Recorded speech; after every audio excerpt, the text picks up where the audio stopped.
A paz seja convosco, a todos amados em Cristo, no Brasil e no mundo. Hoje eu estou sem meus cameramen. Estão tudo doente. Minha esposa, meu filho é que fazem as gravações, mas hoje eles estão gripados, tossindo, aí nem dá para participar da gravação. Aí eu tenho que ir lá e depois vir cá. Mas tudo bem, né? O que importa é a mensagem. Dando continuidade ao tema dízimos ou ofertas, no primeiro vídeo a gente viu que o dízimo fazia parte da tribo de Levi. Foi dada como ordenança, mandamento perpétuo àquela tribo de Levi. Arão e seus filhos, sacerdotes, depois de Arão, seu filho, e aí sucessivamente, eternamente, e depois a tribo de Levi fazia parte, os levitas, era uma tribo sacerdotal. Tinha 12 tribos, a nenhuma tribo foi dado esse mandamento, só a tribo de Levi, era uma tribo de sacerdote. Dos 12 filhos, essas tribos se formaram dos 12 filhos de Jacó, da Bíblia, Jacó, pai de José do Egito, né, que a gente viu aí na série. O pai dele aí formou as 12 tribos. Os 12 filhos deles formaram as 12 tribos, como o Senhor tinha prometido. As 12. E da tribo deles, uma de Levi foi a tribo exclusiva de sacerdotes. Foi um mandamento que o Senhor deu exclusivamente para aquela tribo. Podemos ver lá em Número que o Senhor disse: vocês não terão parte nenhuma. Todas as outras tribos, todas as outras pessoas, todas as outras tribos vão herdar terra. Vão herdar herdades. Vão entrar na terra de Canaã e vão ter suas terras, suas porções. Mas vocês não. Eu sou a porção de vocês. Eu sou a herança de vocês. Todos os dízimos, ofertas que forem dadas aqui, oferecidas pelo povo, a mim eu darei a vocês. Vão viver para os serviços do templo. E os dízimos, como a gente vê naquele tempo, pouco, não era dinheiro. Eram os primeiros frutos da terra, da agricultura. Eles traziam o alimento que servia de manutenção, de alimentação para eles, sacerdotes, levitas, e também órfãos e viúvas. Quantos templos têm feito isso? Querem se apossar desse mandamento, que, como eu disse, são 613 mitzvah, 613 mandamentos, e o dízimo está incorporado. Aí quando toca nesse assunto, aí usam logo um texto de Malaquias 3,8, que muitos hipócritas gostam de usar. E quem não der dízimo está roubando a Deus. Aí eu digo: isso aí, rapaz, faz parte da antiga aliança, aí só falta eu engolir você vivo. Todos eles têm o mesmo argumento. Pessoas que não estudam, que não têm uma mente aberta. Dizem o quê? Rasga a sua Bíblia então, rasga a sua Bíblia antiga, use só o novo. Aí eu digo também: rasga a sua Bíblia na parte que guarda o sábado, que faz a circuncisão, que faz as ofertas e oblações, sangue de animais para purificar pecado, festas. Arranque sua Bíblia também nessa parte. Vá lá e arranque todo o Antigo Testamento. 613. Se eu arrancar o dízimo, fica 612. Se diz que muitos dizem: a lei foi abolida, acabou, encerrou. Mas o dízimo me convém, não é? Para me enriquecer, para construir impérios. Aí me convém mantê-lo ainda vivo. Ainda me convém ele. É o único que não foi abolido para muitos. Vou trazer aqui um testemunho, vou fazer a leitura desse capítulo 7 do livro de Hebreus, alguns capítulos, como capítulo 7, capítulo 8, capítulo 10. Vamos fazer algumas leituras ali e depois eu vou contar um testemunho de vocês. Olhem só. Um conhecido meu, que eu toco esse assunto com ele, começo a falar com ele sobre esse assunto, e ele tem conhecimento da verdade. Depois que eu fizer essa leitura, eu vou contar para vocês. Olhem só o que ele diz. Vou dizer mais à frente. Faz parte, é membro antigo é uma igreja centenária, não vou estar falando em placa, é de uma igreja centenária, tem um cargo na igreja, formado, tem curso de teologia, e quem estuda sabe, tem conhecimento da verdade, quem estuda sabe, ele tem conhecimento da verdade, mas, vou fazer a leitura e depois vou contar. Vocês vão se surpreender com o que ele diz. Vocês vão se surpreender. O que é que ele diz? Mas vamos lá. Vamos ler, depois eu vou contar. Eu vou contar muitas coisas. Porque eu decidi fazer esse vídeo. como eu disse, tem pessoas agoniadas, tem pessoas que dizem assim, esse tema me deixa angustiada, uma mulher falando, me deixa angustiada. Outros irmãos chegam para mim e dizem, se eu não der o dízimo eu vou para o inferno. E outros absurdos que eu vou contar a vocês aqui, para vocês tirar suas conclusões. É verdade o que eu digo, casos reais. Como eu digo, eu sempre gosto de trazer casos de realidade, para aqui para dentro, para vocês verem a realidade. Mas vamos lá, vamos para Hebreu. A gente sabe que nós não vivemos mais no período da lei, vivemos no período da graça, a graça imerecida, pois nós não merecemos. Mas vivemos nesse período, o período da graça, de Cristo. Melhor aliança, aliança renovada em Cristo Jesus. As coisas velhas passaram, agora tudo se fez novo. Nós sabemos bem, esse livro de Hebreus, o autor de Hebreus, até uns tempos atrás, tinha umas escrituras, umas bíblias, que trazia carta de Paulo aos judeus, carta de Paulo aos hebreus. Tinha umas cartas que falavam nisso. Tinha uns livros, umas bíblias, que vinha assim, epístola de Paulo, carta de Paulo aos hebreus. Mas estudando, tendo acesso a mais materiais históricos, viram que não se sabe quem é o autor dela. Por quê? Porque nos escritos, nas cópias originais, nos documentos, nas cópias, quando se olha, não tem nome de ninguém. É como você lê a Bíblia aqui, não tem falando de ninguém, não tem dizendo que é eu que escrevi a você. Não tem ninguém falando. É como nos originais, não tem quem fale. Então aí eles não têm certeza. Então se tem certeza disso aí, só Deus o sabe. Só Deus o sabe. Então não vamos estar dando nome que é que não tem dizendo.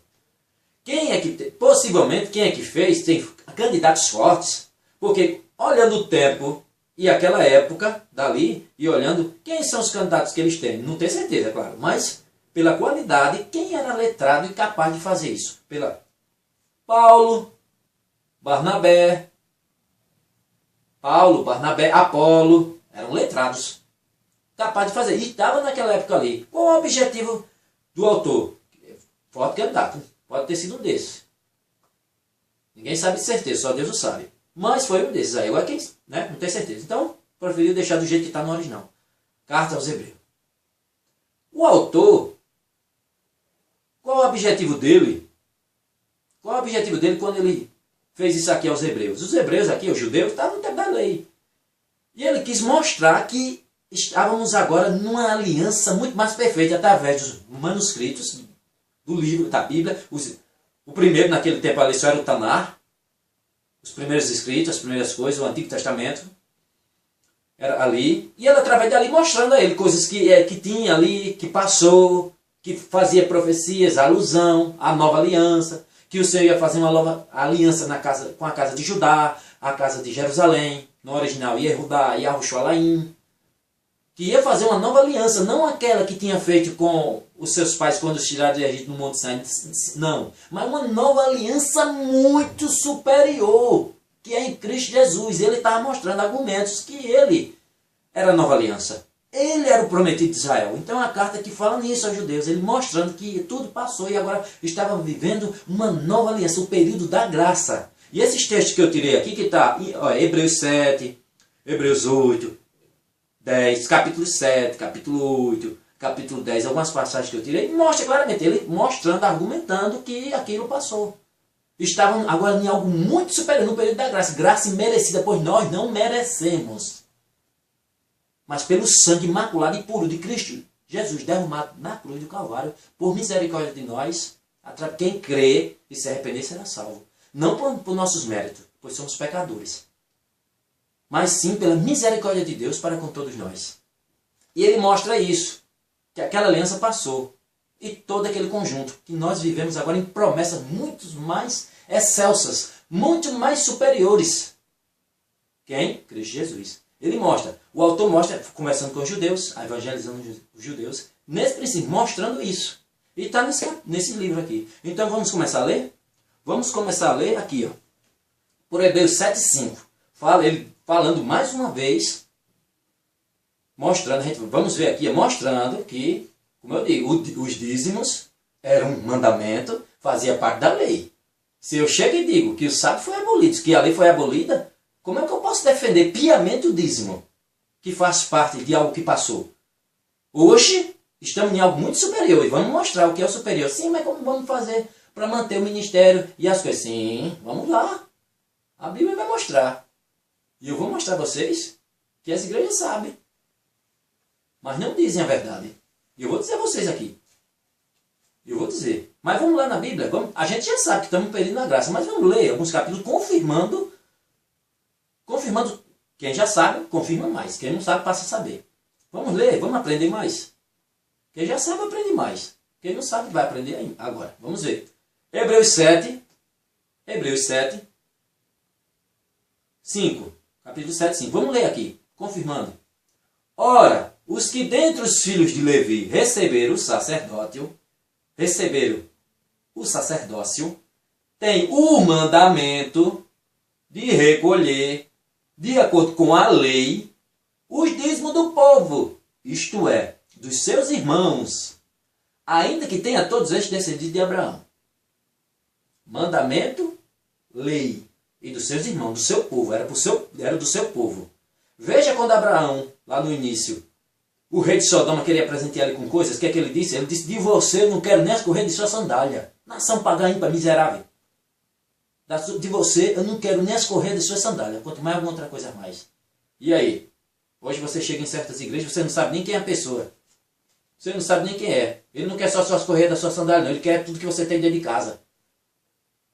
Veja aqui, era só do povo santo de Deus. Era só dali de dentro. Não era de outras nações. Não era de outros, só dos hebreus, judeus. Era com foco, objetivo. Só a tribo de Levi. Fala muito claramente que é um mandamento da lei. Se eu digo que a lei foi abolida, se sábado não vale mais, circuncisão não vale mais, oferta de animais para purificação de pecado não vale mais, oblações, oferta de cereais, as festas, se dizem que não vale mais, que tudo foi abolido. Cristo levou tudo na cruz, menos o dízimo. O dízimo não me convém. Tem um novo conceito muito mais sublime no Novo Testamento, que mostra como é que se mantém toda a obra. Não com mentira, mas sim com verdades. Mas vamos continuar lendo. Vamos ler agora 8, de 1 a 7. Capítulo 8, de 1 a 7. Hebreus 8, de 1 a 7. Vamos continuar lendo. Ora, o mais importante de tudo, o que temos afirmado, é que, sim, temos um sumo sacerdote, o qual se assentou à direita do trono da majestade nos céus, como ministro do santuário e do verdadeiro tabernáculo que o Senhor ergueu, não como ser humano. Pois todo sumo sacerdote é constituído para apresentar ofertas e sacrifícios. Por essa razão era imprescindível que este sumo sacerdote fizesse a sua oferta pessoal. O Senhor mesmo se ofereceu como oferta perfeita e imaculada na cruz, como cordeiro, o sacrifício definitivo. Entretanto, se ele estivesse na terra, nem seria considerado sumo sacerdote, tendo em vista que já foram constituídos aqueles que apresentam as ofertas prescritas pela lei, porque era a tribo de Levi, era uma tribo sacerdotal. Esses servem num santuário que é representação e sombra daquele que está nos céus, já que Moisés foi avisado quando estava para construir o tabernáculo. Observai tudo com cautela, para que o Senhor falando para ele. Observai tudo com cautela, para que façais todas as coisas de acordo com o modelo que vos foi revelado no monte, que Deus deu a Moisés, ó, assim, assim, assim, assim. Uma representação do que está no céu. Contudo, agora, Yeshua, Jesus, recebeu um ministério ainda mais excelente que o dos sacerdotes, assim como também a aliança do qual ele é o mediador. A aliança muito superior à antiga, pois que é fundamentada em promessas excelsas, muito melhores, muito superior. Ora, se aquela primeira aliança não tivesse imperfeições, não seria necessário buscar lugar para a segunda. Mais confirmação, não é? Mais confirmação, não é mesmo? Vamos agora mais à frente. Agora do 8. Vamos do 8 ao 17. 8 ao 17, não. 8 ao 13. Hebreus 8 ao 13. Vamos avançar. Porquanto ele declara, repreendendo. Vamos ler do 7 para... Ora, se aquela primeira aliança não tivesse imperfeições, não seria necessário buscar lugar para a segunda. Porquanto ele declara, repreendendo o povo por suas faltas. Dias virão, diz o Senhor, em que estabelecerei com a casa de Israel e com a casa de Judá uma nova aliança. Não conforme a aliança que fiz com seus antepassados, no dia em que os tomei pela mão, para os para os conduzir até fora da terra do Egito, pois eles não continuaram na minha aliança, e eu me afastei deles, assevera o Senhor. Viu? Tudo que eu falei está aqui. Esta é a aliança que farei com a casa de Israel passado aqueles dias, perante o Senhor. Gravarei as minhas leis na sua mente e escreverei em seu coração. Eu lhes serei Deus e eles serão meu povo. Ninguém jamais precisará ensinar o seu próximo, nem o seu irmão, dizendo: conhecei o Senhor, porque todos me conhecerão, desde o menor deles até o maior. Pois eu lhes perdoarei a malignidade e não permitirei lembrar mais dos seus pecados. Ao proclamar nova esta aliança, ele transformou em antiquada a primeira. E o que torna superado e envelhecido está próximo do aniquilamento. Confirmando tudo. Vamos avançar mais. Vamos agora para 10, para o capítulo 10. 10, vamos ler aqui no 10 do 1 ao 18. Vamos fazer essa leitura aqui. 1 ao 18. Vamos ver o que tudo tem dizendo aqui para nós. Assim, considerando que a lei oferece somente um vislumbre dos plenos benefícios que hão de vir, e não exatamente a sua realidade, jamais poderá, mediante aos mesmos sacrifícios repetidos ano após ano, aperfeiçoar os que se achegam para adorar. A lei serviu de tutor para uma melhor aliança que vinha no futuro. O que é um tutor? Olha, eu estou cuidando desse menino aqui. É teu filho? É não. Eu sou o tutor dele, estou cuidando dele. Eu sou o tutor legal dele. Sou o guardião legal dele. Estou cuidando dele. Enquanto o pai dele vem. Enquanto o pai dele vinha aí, é o definitivo, é o pai mesmo, aí entrega ele bem cuidado, perfeito. Isso é a lei. A lei serviu de tutor para uma aliança futura, imaculada, infinitamente perfeita, eterna, que era em Cristo Jesus. Vamos continuar. Se não fosse assim, não teria cessado de ser oferecidos. Porquanto, se os adoradores tivessem sido purificados de uma vez por todas, não mais se sentiriam culpados de seus pecados. Contudo, essas cerimônias de sacrifício promovem todos os anos uma recordação dos pecados, porque é impossível que o sangue de touros e bodes remova pecados. Por isso, quando Cristo veio ao mundo, proclamou: sacrifício e oferta não quiseste, mas um corpo me preparaste. E de holocausto de oferta pelo pecado não te agradaste. Então eu disse: aqui estou no livro. Então eu disse: aqui estou. No livro está escrito a meu respeito. Vim para fazer a tua vontade, ó Deus. Havendo declarado em primeiro lugar sacrifício, ofertas, holocausto e oferta pelo pecado, não quiseste, tampouco deles te agradaste, os quais foram realizados conforme a lei. Então completou: aqui estou, vim para fazer a tua vontade. E assim ele cancela o primeiro padrão para estabelecer o segundo.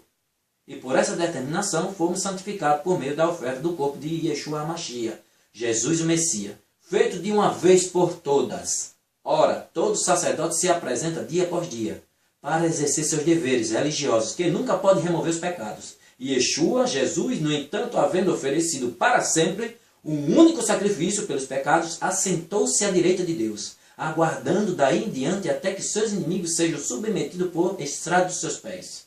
Porquanto, com uma única oferta, aperfeiçoou por toda a eternidade todos quantos estão sendo santificados.